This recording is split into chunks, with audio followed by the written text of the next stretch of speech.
missed out. You know. Jimmy, how we looking there? Let's go. Let's go. Okay. So, Courtney, when you were younger, what was your idea of like Prince Charming? Oh man, I didn't really have one. That's a trick question. Let me see.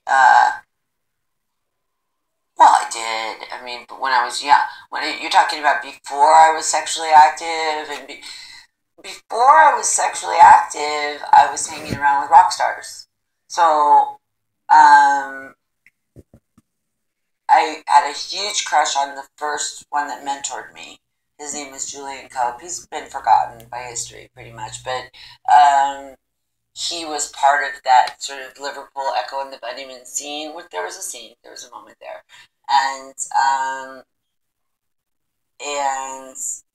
when I got out of juvenile hall, which was mixed sexes, it was co-ed, but I'd been sequestered in all-girl boarding schools, and then I was in a mixed co-ed juvenile hall. None of the stoner guys appealed to me.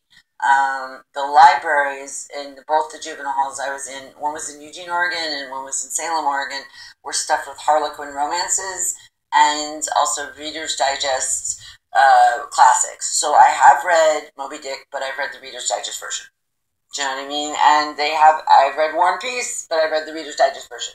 So I read the Harlequin romances. They didn't really appeal to me. So after about 10 of them or 8 of them, they're all the same. They're all just like this dominant male that comes in and busts open your boosted da-da-da, and this passive female. And I didn't see myself really as the passive female pretty enough to fit that mold or whatever before I was sexually active. And then I went to Dublin, and also there's sexually active, and then there's stripping. So stripping was before I was sexually active too. So I didn't have the quick answer is I didn't really have one. You didn't have get married at 22, get a white picket fence. No, I'm going to be a movie star and a rock star too. I'm going to be a movie star and a rock star too. I'm going to be a movie star and a rock star too. I was just pure ball of ambition, and there was like resentment with I don't want to say resentment, but I know that it seemed like with Kurt when you were pregnant, there was some bitterness that he got to be a rock icon, and you were on the cusp of becoming a rock icon. I coveted is the success that was so fast. Not initially. I was really, really, really, really, really excited for them. I was when we were still platonic. I was on the ferry.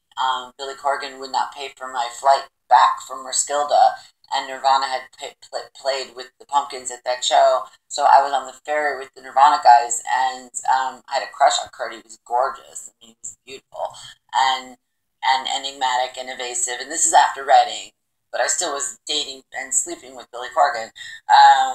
But he kind of lost me at this moment. This is the moment he specifically lost me. That would be about 6 to 8 months later. But he kind of lost me at this moment. So Alex McLeod, who is the road manager, goes, "You guys are the most requested song on K-Rock."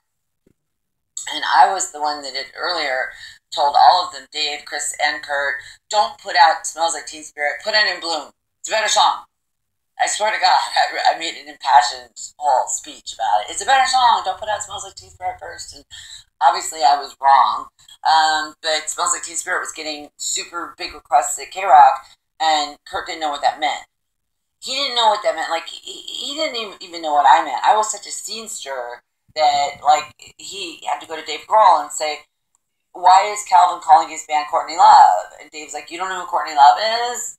Because I was a well-known scene stirrer. If I came to see your band, me and this girl Jennifer Finch from L7, if we came to see your band was, like, on the radar. If Jennifer flashed you, your band was on the radar. If I stage dived, your band was on the radar. So we were kind of, like, very much hanging out with the Peppers, very much because I hadn't made it in a rock band yet, but I was going to. So I wasn't a groupie. I wasn't a groupie. I wasn't like sleeping with guys in bands. That's not what I was doing. But I was a scenester, just a really well-known scenester. I mean, I'm not gonna lie. I was. So Kerr knew that I was well known enough that Calvin, what's Calvin's last? Not Calvin Harris. Calvin, Calvin killed rock stars, right? Kill Rockstar and Lois, my old roommate. They had named their band Courtney Love, and I remember calling Calvin and saying, my band's gonna be really big. You need to change the name. No one's ever gonna hear me, lady. And even up till very recently, Dave Navarro had a radio show and he was playing these Courtney Love records. And he goes, "I thought that was your first thing." I'm like, "No, dude." Yeah. Jimmy, I'm just glanced over the profile shot. Should he be on a slider so he can get around her a little bit, get in front a little bit? Can we make a couple adjustments for now? Or I'm just gonna stop.